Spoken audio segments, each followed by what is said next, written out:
I honestly don't know how to feel about the Squid Game finale. Not because it was bad, but because it left me feeling more conflicted than anything else. Now, let's be real. Most of us expected the ending wasn't going to be sunshine and rainbows. This is Squid Game, not a Disney movie. But while we were bracing for heartbreak, I don't think anyone was ready for the mess it turned into. Most people knew this finale wouldn't end in victory. From the beginning, the show's message has been clear.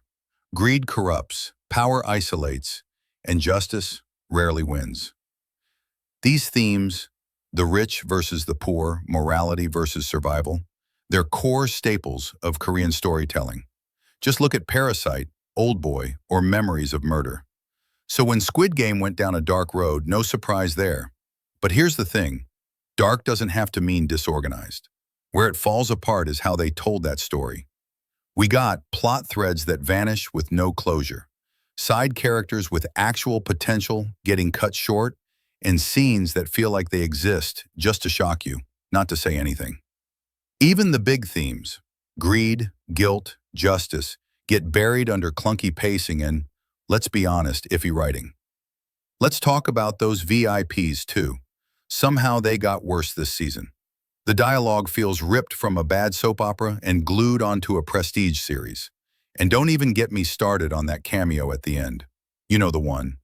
It screamed, "We're setting up a spin-off. Look, look," instead of giving us closure. It honestly felt like the writers wanted to go international, but in doing so, they sacrificed what made Squid Game so powerful. Simplicity, suspense, tragedy with purpose. Now, I don't want to make it sound like everything was a flop, because some storylines still hit hard. Gi-hoon and the frontman, that conflict stayed sharp.